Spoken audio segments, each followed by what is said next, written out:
सौतेली बहन। एक शहर में सुंदर नाम का एक व्यक्ति अपनी पत्नी सिंधु और उनकी 16 साल की बेटी प्रिया के साथ मिलकर रहता था। प्रिया देखने में काफी सुंदर थी। दूध की सफेद त्वचा, लंबे और घने बाल थे और दिल की भी सच्ची थी। एक दिन प्रिया अपने पिता से जिद करने लगती है। पिताजी, मुझे बाहर कहीं घूमने लेकर जाओ ना, मुझे बाहर घूमना है। अच्छा, बाहर घूमना है मेरी बच्ची को। ठीक है, बताओ कहाँ जाना चाहती हो? किसी बर्फानी इलाके में जाते हैं पिताजी।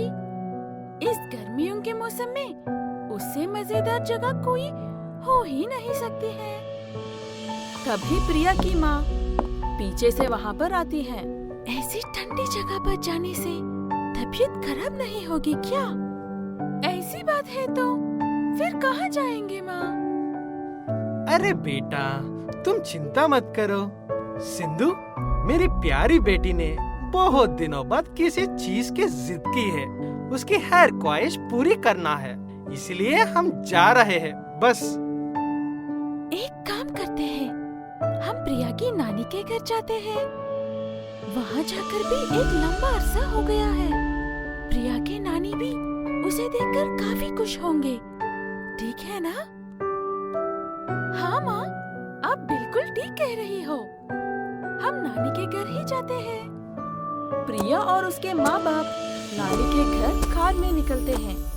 ऐसे सुबह से शाम हो जाती है। सुंदर गाड़ी चलाकर थक जाता है।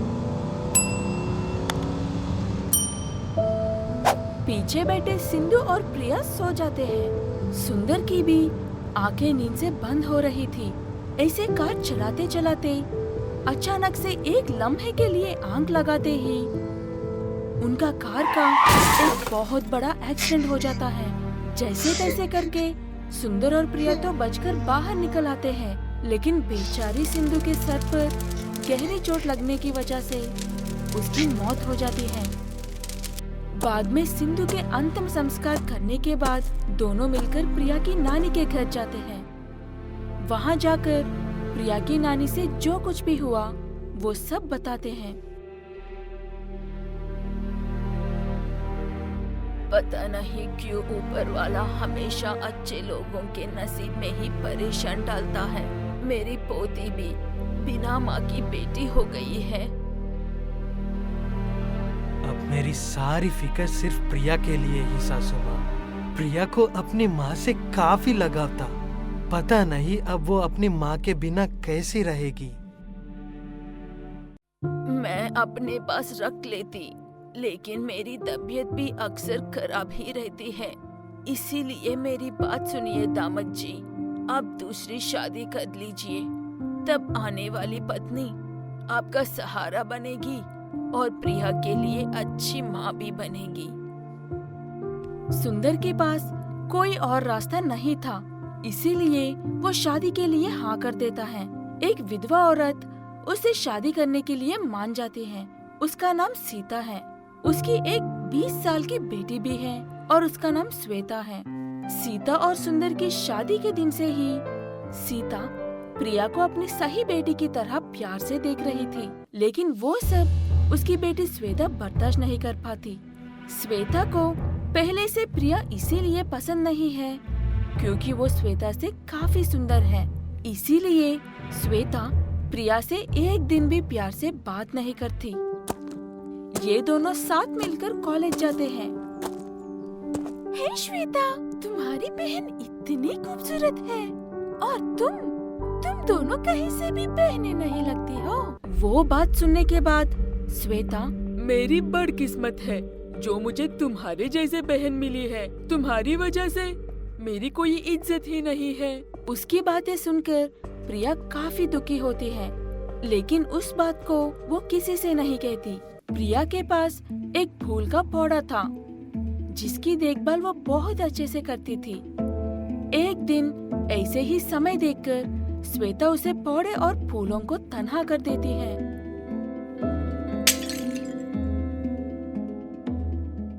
उसके कुछ देर बाद प्रिया वहाँ पर आकर, मेरी फूल के पौधे को किसने ऐसे तबाह किया? तुझे ऐसे रोते हुए देखकर मुझे बहुत मजा आ रहा है। उस पौधे को मैंने ही तबाह किया है। इस घर में सिर्फ मेरे पसंद की ही चीजें होनी चाहिए। उसकी बातें सुनकर सीता वहाँ पर आकर श्वेता को डांटने लगती है। तभी प्रिया, मत डांटो माँ, एक पौधा ही तो था, हम दूसरा खरीद कर ला लेंगे, उसमें क्या है? देखो, सीखो कुछ अपनी छोटी बहन से। तुमसे छोटी है, फिर भी समझदारी की बात कर रही है। ये बात सुनने के बाद श्वेता को प्रिया के ऊपर और भी ज्यादा ईर्ष्या होने लगती है। ऐसे ही एक दिन श्वेता को प्रिया से इतनी नफरत हो जाती है कि वो उसे जान से मारने की योजना बनाती है। अगले दिन सुबह प्रिया, अपने घर के पीछे वाली पहाड़ी पर जो झरना है वो कितना खूबसूरत है पता है ना? मैंने माँ और पिताजी से काफी दफा ले जाने के लिए कहा, लेकिन कोई लेकर नहीं जा रहे हैं।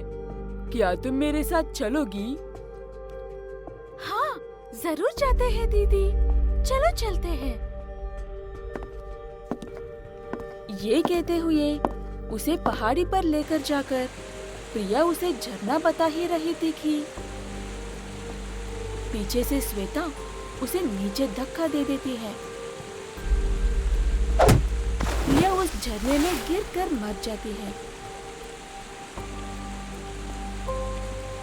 तभी श्वेता भागकर आकर अपने माँ बाप से, माँ, पिताजी, प्रिया झरने में गिर गई है। ये क्या कह रही हो श्वेता? ऐसे कैसे गिर गई? मेरी बेटी को कुछ नहीं हो सकता, चलो वहाँ पर। ये कहते हुए सुंदर भागकर जाकर पहाड़ी के आसपास की सभी जगह देखता है, लेकिन उसे प्रिया कहीं नजर नहीं आती।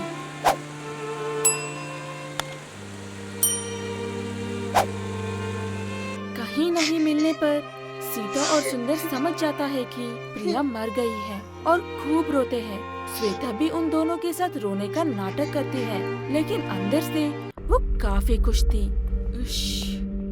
अब किसी भी जगह कोई भी मेरे मुकाबले में नहीं है। अगले दिन श्वेता कॉलेज जाते वक्त, श्वेता, हमने भी सुना है प्रिया के साथ जो हुआ है। बेचारी प्रिया बहुत ही अच्छी लड़की थी। तुम्हारे बारे में कोई भी बुरा कहता तो वो बिल्कुल भी चुप नहीं रहती थी। ऐसे ही तुम्हें क्लास में सबसे आगे रखने के लिए वो अपने एग्जाम्स भी नहीं देती थी। वो तुम्हें सबसे ज्यादा चाहती थी। शायद आज दुनिया में सबसे ज्यादा दुखी तुम ही होगी ना? श्वेता को उसकी बातों पर विश्वास नहीं होता। मेरे लिए प्रिया ने इतना कुछ किया है, ये सोचकर श्वेता हैरान रह जाती है और कुछ देर बाद अपने घर जाने के बाद अपने कमरे में जाकर देखा तो सारा कमरा बिखरा हुआ था।